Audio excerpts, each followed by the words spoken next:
নরসিংদীর চরে সংঘাত বন্ধে কম্বিং অপারেশন হবে স্বরাষ্ট্র উপদেষ্টা। ফাহিমা খানম, নরসিংদী জেলা প্রতিনিধির প্রতিবেদনে। স্বরাষ্ট্র উপদেষ্টা লেফটেন্যান্ট জেনারেল অবসরপ্রাপ্ত মোহাম্মদ জাহাঙ্গীর আলম চৌধুরী জানিয়েছেন, নরসিংদীর রায়পুরার চরাঞ্চলে সংঘাত বন্ধে কম্বিং অপারেশন করা হবে। বুধবার 10ই ডিসেম্বর সকালে নরসিংদী পুলিশ লাইন পরিদর্শন শেষে সাংবাদিকদের কথা জানান তিনি। স্বরাষ্ট্র উপদেষ্টা বলেন, নরসিংদীতে রায়পুরা উপজেলার সবচেয়ে বড় সমস্যা। এখানে সন্ত্রাসীর আড্ডা অনেক বেশি, অনেক হাতিয়ার আছে। যত তাড়াতাড়ি সম্ভব কম্বিং অপারেশন করে সন্ত্রাসীদের আইনের আওতায় নিয়ে আসা হবে। আপনাদের কিন্তু হিমাগার দেওয়া হয়েছে, মিনি কোল্ড স্টোর। আমরা আরো 100টা মিনি কোল্ড স্টোর করতে এই সবজিটা রাখার জন্য।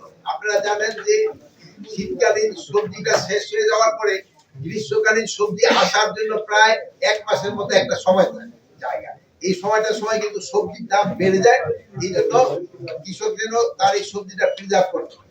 আবার শীতের সময় সবজির দাম লাস্টের দিকে এমন কমে যায়, আপনারা দেখতে দেবেন মুলা গরু খাওয়ানো শুরু করে দেয়। ওটা যেন কৃষকের করতে না হয়, এদিকে খেয়াল রাখার জন্য।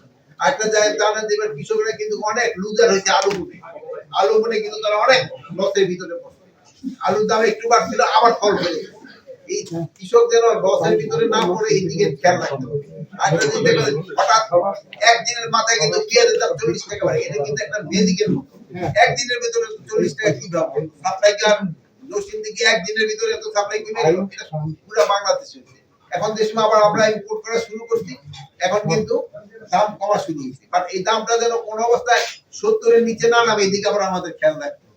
তবে আবার কিন্তু কৃষক লুজার হয়ে যায়, এই দিকটা আমার খেয়াল রাখতে হবে। যেহেতু আমাদের হলো এরকম একটা পজিশন ক্রিয়েট করতে হবে যেটা ভোক্তা এবং কৃষক দুজনের যেন লাভবান থাকে, দুজনের একটা উইন উইন সিচুয়েশনে জিনিসটা থাকে। আমি ডিটেইলটা দেখবো, তারপরে ইয়ের সাথে মত বিনিময় করব। ওখানে আমাদের হয়তো ডিসিএসপি থাকবে এবং সব ইউএনএরও থাকতে বলা হয়েছে। তারপরে আমাদের সব ওসিদেরও থাকতে বলা হয়েছে এবং আমাদের কৃষি যে ডিপার্টমেন্টে আছে এগুলি সবাই থাকতে বলা হচ্ছে। তাদের কি সমস্যা এগুলি শোনা। আমি এখানে তো পরিদর্শন করে এখানে যে আমি দেখলাম যে মোটামুটি এদের খাওয়ার মান ভালো, ওইরকম কোনো অসুবিধা, পরিষ্কার মোটামুটি ভালো আছে। আর এদের প্রশিক্ষণেরটা দিল, তো প্রশিক্ষণের মান তার একটু উন্নতি।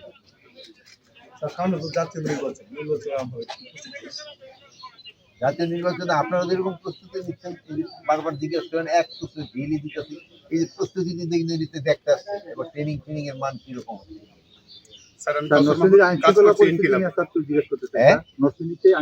নরসিংদীতে ওই যে একটা জেলা আছে না, রায়পুরা হলো সবচেয়ে বড় সমস্যা। একটা চিন্তা ভাবনা করছে একটা কম্বিং অপারেশন করা, যেহেতু ওখানে সন্ত্রাসীর আড্ডা অনেক বেশি, ওখানে হাতিয়ার আছে। ওইগুলি যেভাবে একটা সব সেনাবাহিনী, পুলিশ, র্যাব সবাই মিলে একটা কম্বিং অপারেশন করা।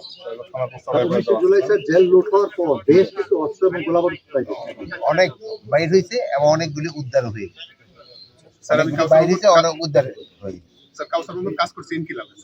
আগে নরসিংদীতে টাটা সংঘর্ষ হিসেবে পরিচিত ছিল, এখন স্যার টাটার ব্যবহার হয় না, সব জায়গাতে অস্ত্রের ব্যবহার হয়, আগ্নেয়াস্ত্র। এবং গতকালকে একটা খুন হয়েছে স্যার, নিয়মিতই খুন হয়ে যাচ্ছে। এই ব্যাপারে স্যার আপনার এই জন্য তো বলে একটা কম্বিং অপারেশন করতে হবে এখানে, যেহেতু এই টাটা হয় কি মানে আস্তে আস্তে তো সফিস্টিকেট হয়ে গেছে। আগে তো আপনার কাছে তো মোবাইল থাকতো না, যেমন আরোহণের টাটা থেকে হাতিয়ারে চলে গেছে। যেমন আপনারা ওখানে দেখেন মোবাইল দিয়ে সবকিছু মিলে, সবাই ক্ষেত্রে সফিস্টিকেশন আছে, আমাদের বাহিনীর ক্ষেত্রেও কিন্তু সফিস্টিকেশন আছে। এই জন্য এখন যত তাড়াতাড়ি আমরা আইনের আওতায় নিয়ে আসবো।